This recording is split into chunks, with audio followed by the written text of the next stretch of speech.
अरे भाई, तुम कानून की बात मत करो। सिस्टम सुधारने में 76 साल लग गए। अब जो सिस्टम है वह बहुत बढ़िया है, क्योंकि अब फैसला ऑन द स्पॉट होता है। फैसला ऑन द स्पॉट ही करना था बच्चे, तो मैंने और मेरे साथियों ने 2 साल 11 महीने और 18 दिन जाग कर यह किताब क्यों लिखी? 26 नवंबर 1949 को इसे लोकतंत्र का रक्षक क्यों बताया? पर बाबा साहब, वो वक्त अलग था।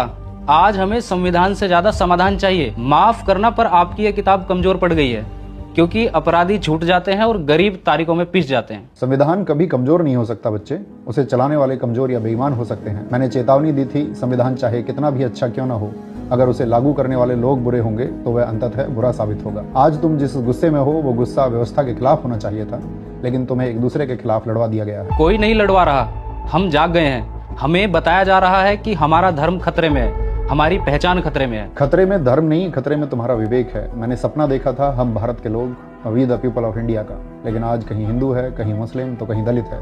एक भारतीय होने का गर्व करने वाला व्यक्ति इस भारत देश में तो मुझे ढूंढने से भी नहीं मिल रहा। जिस मताधिकार को मैंने राजा और रंग के लिए बराबर किया, आज वही मताधिकार चंद रुपयों में बिक रहा है। पर बाबा साहब, विकास तो हो रहा है ना।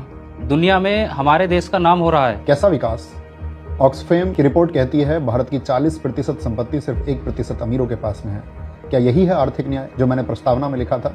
जब गरीब अस्पताल की चौखट पर दम तोड़ दे और अमीर पैसों के दम पर कानून बदलवा ले, तो समझ लेना उस दिन संविधान के एक पन्ने की हत्या हुई है। लेकिन लोग कहते हैं संविधान में विदेशी सोच है।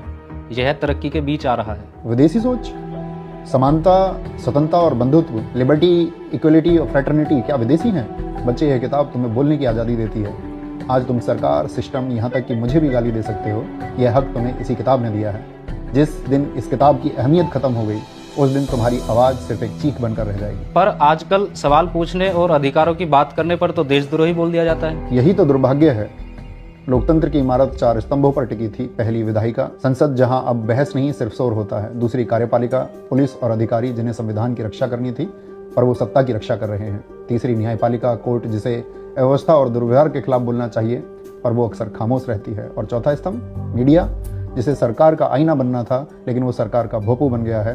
इस देश का मीडिया इस कदर चाटुकार बन गया है कि उसने मानवता को शर्मसार कर दिया है। बच्चे, मेरी बात याद रखना, भक्ति धर्म में मोक्ष का मार्ग हो सकती है, लेकिन राजनीति में भक्ति तानाशाही का मार्ग है। बाबा साहब, आज मेरा भ्रम टूट गया। मुझे साफ दिख रहा है असली खतरा संविधान को नहीं, हमारी सोच को है। यह लड़ाई किसी पार्टी के खिलाफ नहीं, अपने अधिकार और वजूद बचाने के खिलाफ है। मैं वादा करता हूं, अब मैं भीड़ का हिस्सा नहीं, संविधान और लोकतंत्र का रक्षक बनूंगा। जिस दिन इस देश के लोग और युवा दूसरे के सारे पर नाचने से इनकार कर देंगे, उस दिन भारत के संविधान को कोई खतरा नहीं होगा। जय हिंद, जय संविधान।